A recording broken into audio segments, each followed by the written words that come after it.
د ژوند لپاره هر څوک خپل تعبیر لري، خو هغه څه چې ماته ژوند را زده کړي هغه دا چې ژوند را زده کړل چې دنیا قرض ده او ژر یا وروسته خو دغه پور به حتما ادا کوي، او هر هغه څه چې کرلی دي همغه به ریبې.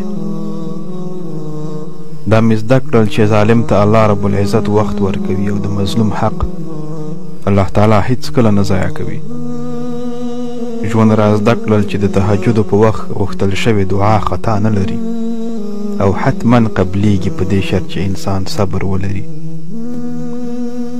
دا مې زده کړل چې هیڅ څوک بې ځایه خفه نه کړم، هیڅ څوک، ځکه ناځوانه ژوند دومره بې اعتباره دی چې هره لحظه هر ځای ختمېدلی شي. ژوند دا هم را زده کړل چې له اسلام وروسته د دنیا تر ټولو لویه سرمایه روغ صحت او امن دی. دا مې زده کړه چې زندګي روانه ده او ختمیږي، خو د دنیا کارونه ختمېده نه لري.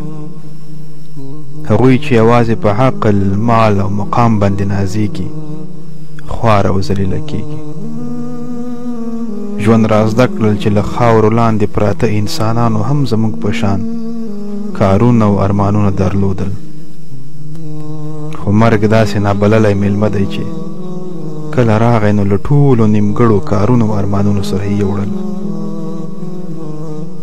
د ژوند بل درس دا و چې د دنیا مینه او شهوتونه داسې دي لکه مالګینې اوبه، څومره چې یې څښې همغومره انسان تږی کېږي.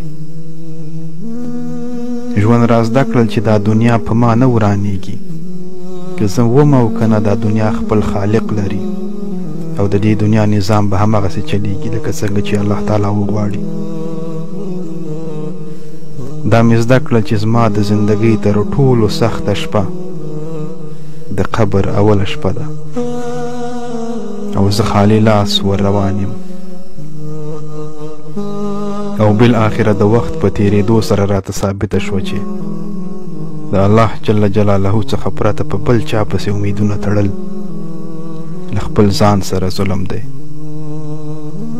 د ټولو خلکو خوشحاله ساتل ناممکن کار دی او په بې منزله لارو باندې مزل کول دي. ځان مه ستړی کوه او دا خبر په یاد ولره، ستا د ژوند قیمت جنت دی، دومره ارزانه یې مه خرڅوه، دومره ارزانه یې مه خرڅوه. السلام علیکم ورحمة الله وبرکاته.